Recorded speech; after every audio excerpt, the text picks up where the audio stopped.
Do you ever think about what you're thinking? Do you notice how you feel when thinking about your thoughts? And are your thoughts more favorable than negative? In today's podcast, physical therapist Susan Clinton shares ways to help us stop procrastinating doing our paperwork and help us get from negative to positive thoughts.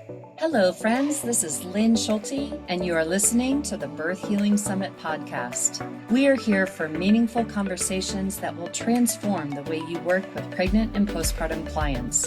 Whether it is a new perspective, tool, or technique, you'll be able to implement it into your practice today. I invite you to sit back, listen with an open mind, and grab the golden nugget today's guest has to offer. Now let's get started. Boy, do we have a treat for you all today. Our guest today is Dr. Susan Clinton. She is a physical therapist and a health and wellness coach dedicated to helping healthcare providers silence the inner critic, step out of imposter syndrome, and reduce burnout. Now, welcome to the podcast, Susan. Thanks so much for being here. Thank you so much. I'm excited to be here and share all of this wonderful stuff that we have to talk about today. Well, Susan, you've had quite the journey in your career, and I would love for you to just give us a quick synopsis of, where you've been to where you are today, because what you're doing today is quite different from what you started off in the PT world. So would you share with us that? Sure. So I started in physical therapy back in 1980, and I grew up in the era of the AIDS epidemic. Oh, And so I learned a lot about systems approaches back then because we worked in ICU with our clients. And so I learned a lot about breathing and breath and mobilizing people who were very sick with very complex issues and was always attracted to that kind of whole picture type of work as a physical therapist and as a team, working in an interdisciplinary team.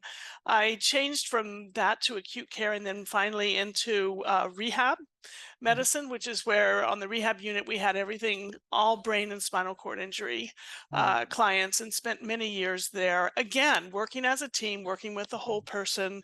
And, I had exposure to pelvic health during that time because all of our clients had to go to the bathroom and had to learn how to do it. And we had all kinds of issues. So we worked right alongside each other, but much more from a musculoskeletal mobility person than probably perhaps, right into the whole pelvis and pelvic floor piece.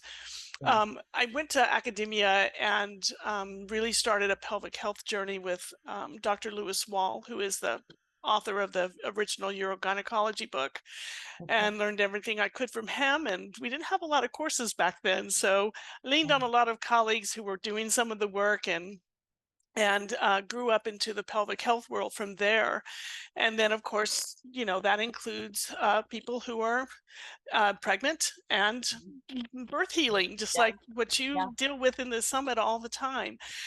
And so from there, just through my journey as a PT and looking at things from a full systems approach, my goal was to step fully into the biopsychosocial world because I had a lot of people with chronic pain, a lot of people with chronic conditions.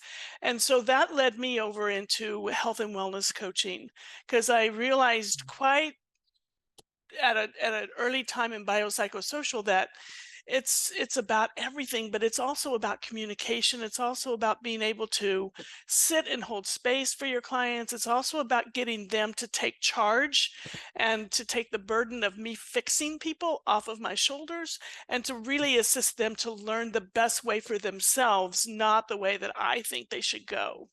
So that led me into the coaching world, and that's where I fully sit today. I still do PT consultations, I still do the musculoskeletal work, but mostly my practice is virtual and working with, in coaching, either mentoring healthcare professionals or, mentoring their clinical skills or helping them with health and wellness coaching. And so we were talking earlier. Hmm. What did you find as like the number one thing in working with all those other physical therapists that seems Yeah, to be like it's not their clinical skills? What is it? What's the biggest right. And with every healthcare professional I've been working with, and that includes me in my own journey and getting coached myself, is Yeah. how strong healthcare providers inner critics really are. Mhm. So many of us are out there feeling inadequate, feeling like I don't have all the skills that I need another certification. Yeah. Who's going to believe me with this? What am I saying? I can't take good care of myself. How can I get others to take care of them?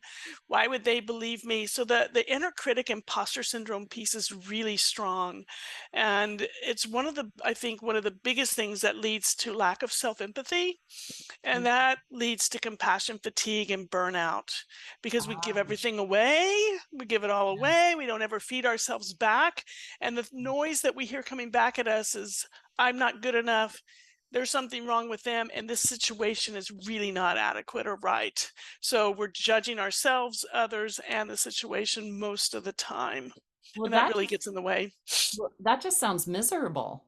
Hmm. It does. When you paint it on a black and white canvas, it really does sound pretty miserable. But sometimes that's the noise in our head, and so Sure. you can see how that, everybody, if you're listening, think about that noise that comes up in your head, and what is it that you tell yourself that you would never let anyone say to you? Like you would Right. never talk to anybody else that way, but yet we have that self-talk about ourselves. Sometimes we have it about others.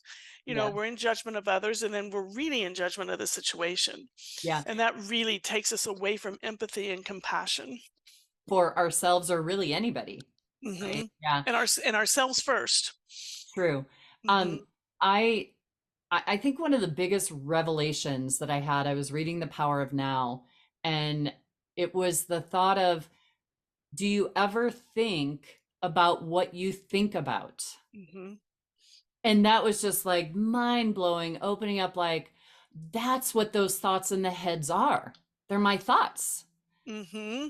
But I never Exactly. really, until I read that, I had never considered the thoughts running in my head, and they're a runaway train, like, because we have a gazillion different thoughts running through our head all the time.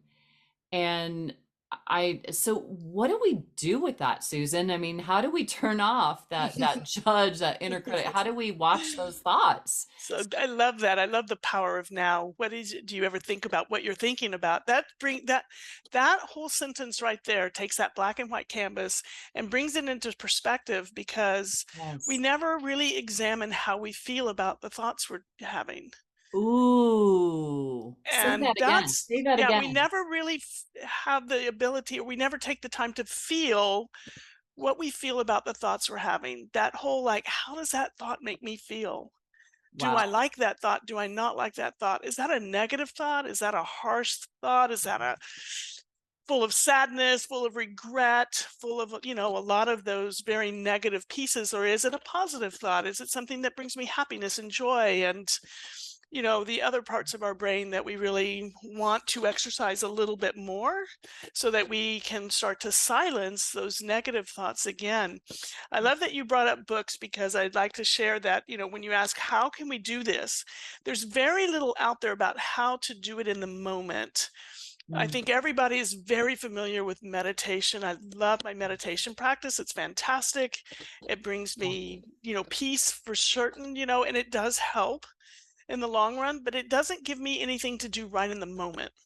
Right. And in the moment when I feel like the situation has become disastrous, and we want to act in a certain way that we've learned, that we're classical conditioning has taught us all to act in a certain way under stressful situations. And we all do it a little differently, but we all have that kind of classical conditioning. And so, what do we want to do is we want to be able to take ourselves in that moment with those thoughts that are coming through, understand them as negative thoughts and the lies of our inner critic, the imposter person inside of us, which in the book Positive Intelligence by Cesar Shamin is called the judge.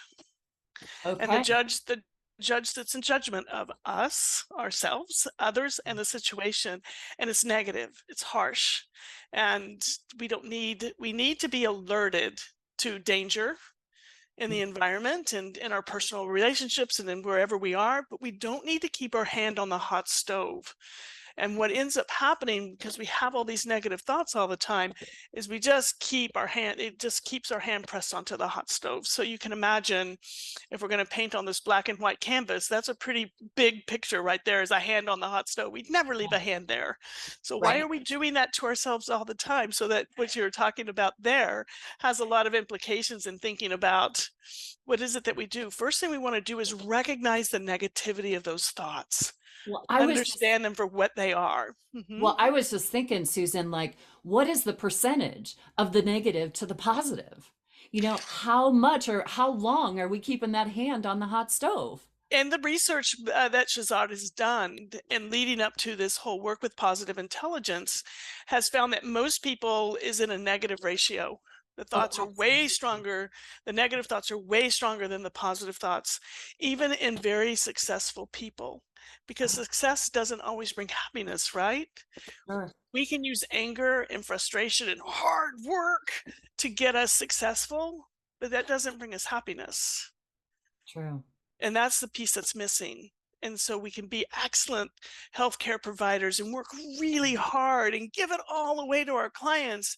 And what are we like at the end of the day? Exhausted, fatigued, worn out, Mhm. sitting in steep judgment of what may have gone wrong in that day instead of all the things that went right. Beautiful things that we did. Yes, Yeah. 100%. And Yeah. so that becomes kind of the issue there. And that's and I love the fact about the percentages, because there's ways to kind of figure out what they call your PQ score. And so positive intelligence quotient is best known as PQ. Got it. So I it's was just going to ask, what yeah, does PQ mean? exactly, because it's kind of weird. People, PQ what? I don't get Yeah. that. And he just took the intelligence out of the middle of it and put PQ on it because it's easy. Sure. And the way the book works and the work itself works is it actually gives definitions to these negative people in our head, but also gives definitions to the positive side of our brain too, and how we can get from the negative side to the positive side. And that's what you were just asking about, is Yeah. how do we do that? How do we stop those thoughts? First thing, like we talked about, was learn to intercept the noise of the judge and the 10 accomplice saboteurs. There's So 10 of them? there's 10 of them. And Wow. you'll love these because everybody out there can recognize a big one in themselves. There's the avoider, there's the controller, there's the hyperachiever, Okay. there's the hyper rational, the hyper vigilant, the pleaser, which a lot of healthcare providers have a strong pleaser, Yes, I can see the that. stickler, the things have to be perfect, can't move on until they are, and of course the victim. And Uh, so some are stronger in people than others. It just depends upon who you are, your personality, where you came from. And but I think most people can kind of figure out a couple the of those. different a couple of those as being key in them. So, Does that anyone ever have all 10? we all have all 10. Okay. We all have the ability to have all 10. Just the judge Wow. is going to pick on the one that's going to help the judge in that situation. Uh, So if you're a healthcare provider and you hate administrative work, the judge is going to judge that work as bad, and it's going to pull up your avoider and say, I'm going to give you a lie here. If you just don't do it, you're going to be happier. Which of course doesn't happen, right? It just makes it worse and picks.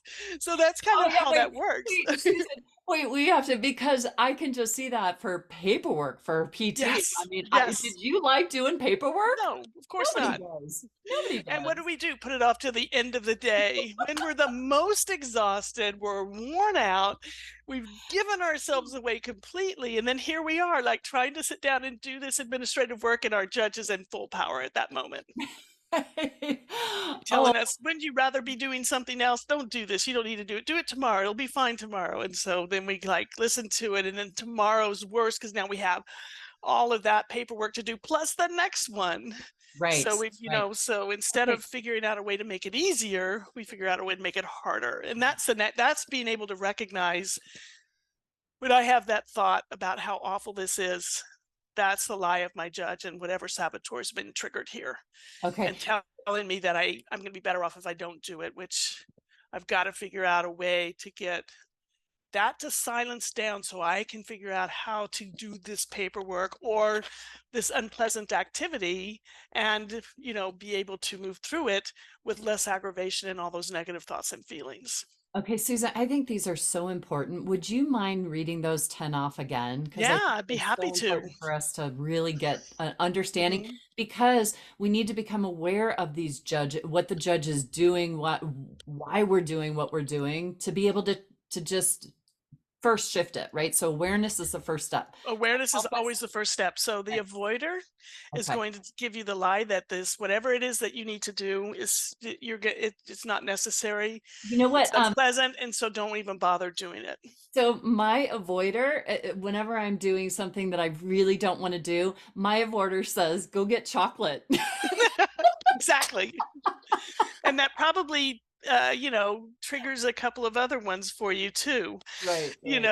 Like, oh, I ate that chocolate. Now I'm being in the victim mode because I listened to myself and ate the chocolate. There's a lot of different things that can happen there. Right. Okay. Yeah, So so we got the avoiding. avoider, then we have the controller, and I don't think that controller needs any introduction or fanfare. I think everybody understands a controller of the situation. Yeah. It's more difficult when we're in controller mode because then we're not going to have empathy for the situation or the other person, including ourselves, because Yeah. we're trying to control the outcomes. Okay. And Right? I see that a lot in parents with children. Yes, Yeah. yes, we Yeah. do.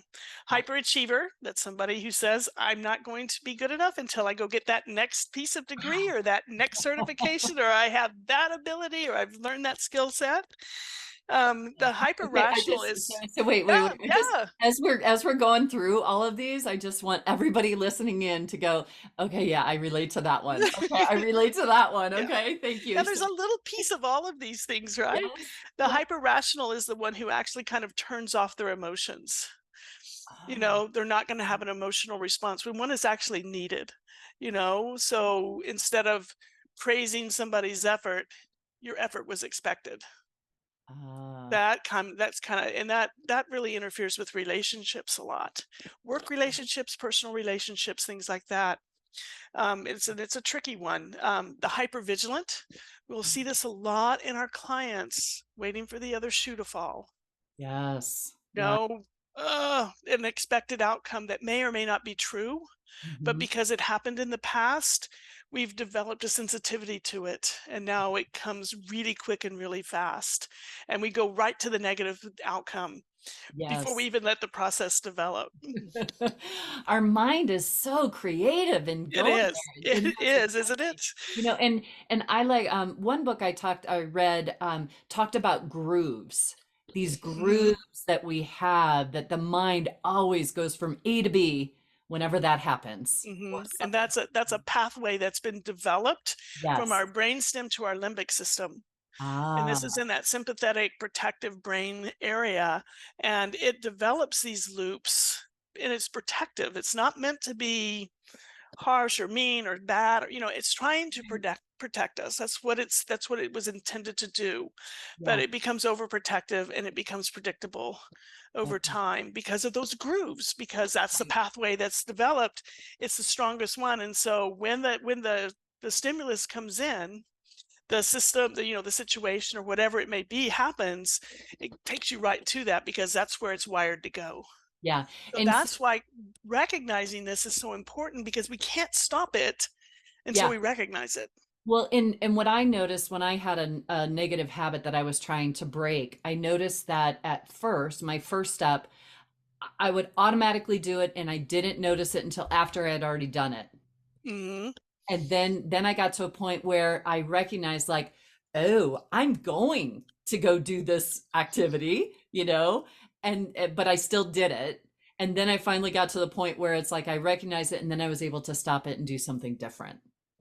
And So, I think that piece of information right there is so important because we stop, usually as humans, we'll stop at those insights and we don't build the new habit to mhm, change the old one.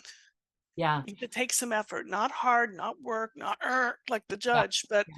we have to kind of consider, okay, now that I know it's here, Yes. what do I do about it? Now I'm at choice, Yeah, right? So right. at first we're in instinct, we just instinctually do it. But when we get over and we look back and go, oh, look, I did it again. Oh, there it is. Then we get to the point where we're actually go, oh, I'm here. Now I'm at choice. We have two paths, and it's really easy to keep going down that same groove, and then the guilt and the shame and everything else goes along with Mhm. it. But eventually, if we stay with it, and hopefully we're gonna be talking about what we can do to help shift and how to support ourselves get out of these grooves. So stay tuned, everybody. Yes. But okay, let's go back to, so where are we at on our list, Susan? Yeah, so we have the pleaser, which I think everybody understands and knows.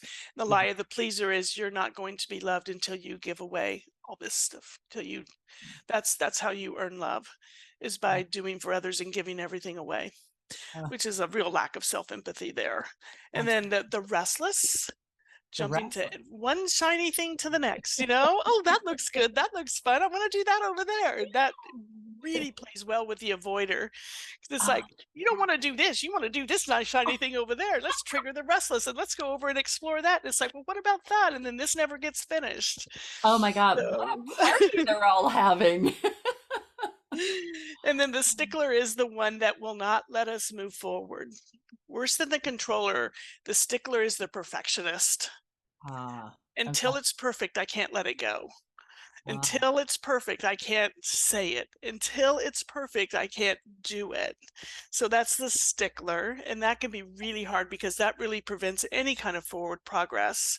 Right. I went to this course, followed my restless and my hyperachiever, and I took that course and I got that certificate, but the stickler in me says I'm not perfect at it yet, so I'm not going to use it. Ah, okay. Yeah, yeah, So yeah. that's kind of where that comes in. And then, of course, the final one is the victim.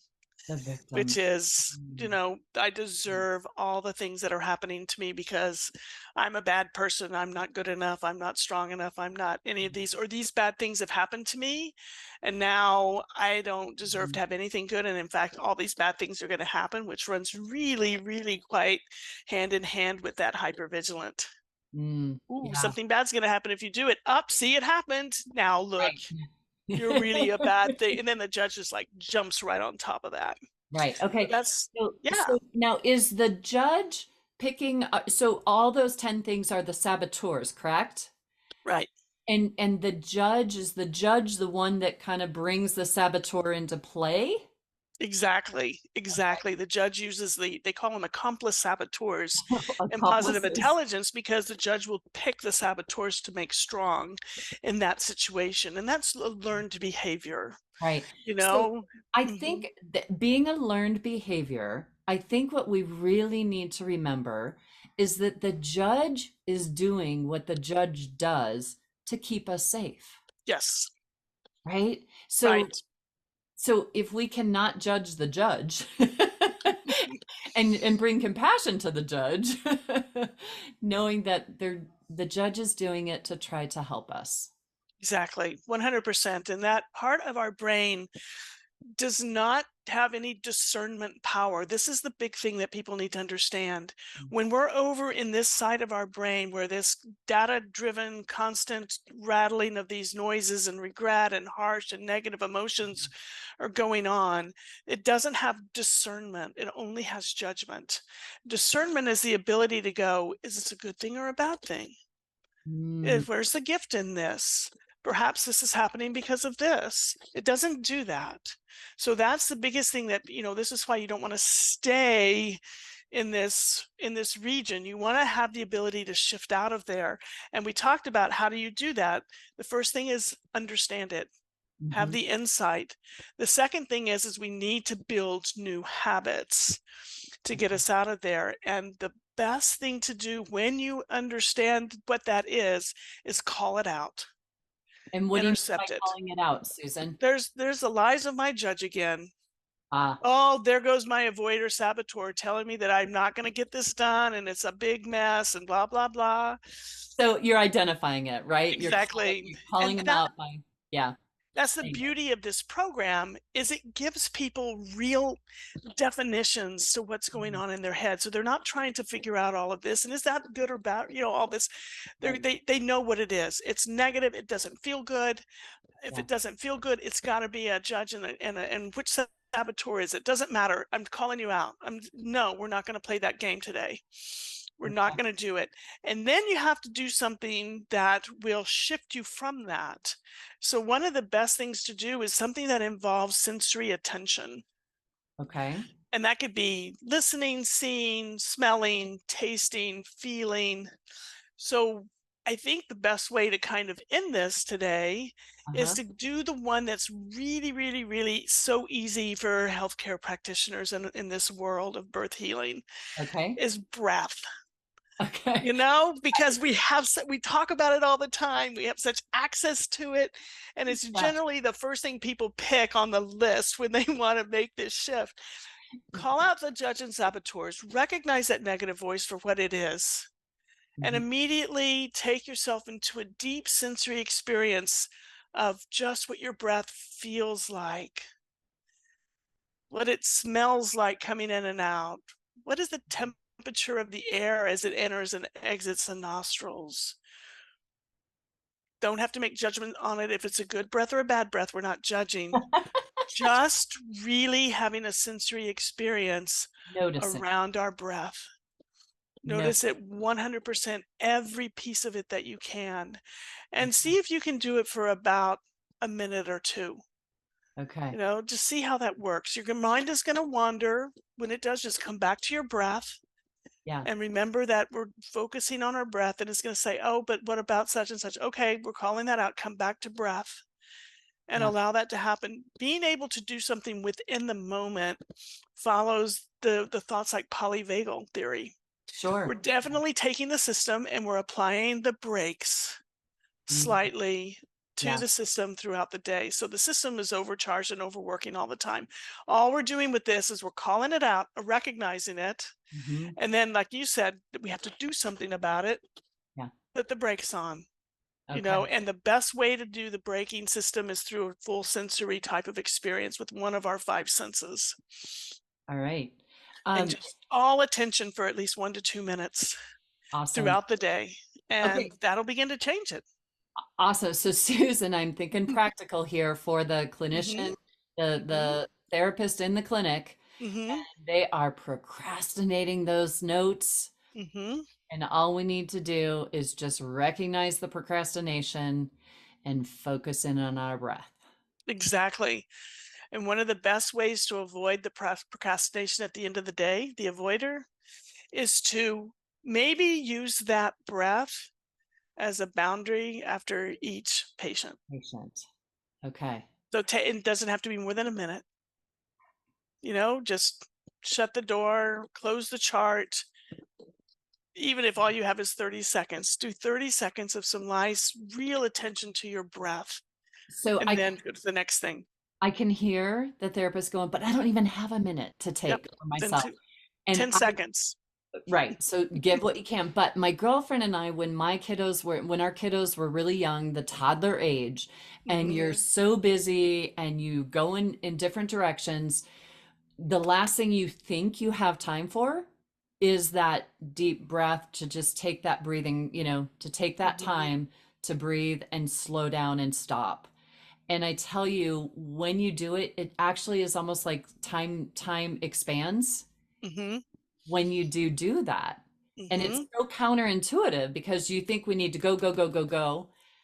But that breath can really help things to kind of slow down and you can be way more productive in getting things done when we don't It procrastinate. right. So be gentle with yourself, little Yes. self-empathy Amen. here, and give yourself 10 to 20 seconds to do it. Yeah. Listen, we have science that proves that that works. Okay. 10, Everybody. 10 seconds, 36 times a day, over 6 to 8 weeks will change your neural pathways. We have functional MRI studies that show this. Wow. So we can do this. Okay. It's So what does, doable. so 10 seconds, but 36 times a day. Right. So 2 minutes, you get 6 reps. Okay. Okay. Okay. Because our minds are going to wander. So we're not going to Yeah. get a whole 60 seconds of reps in 1 minute, but we're going to get 30 seconds. Okay. So we do 3 reps of 10 seconds. Yeah. And so if you do 2 minutes, that's 6 reps. Do Okay. that 8 times a day. That's 36.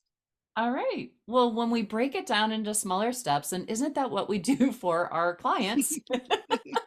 Let's do it for ourselves, everybody. 100%, yes, and just notice the difference that starts to happen, because Okay. I know everybody will say, "I don't have 20 minutes to meditate, I don't," but we all have 2 minutes to do these Yes. things throughout the day. That's the beauty of it.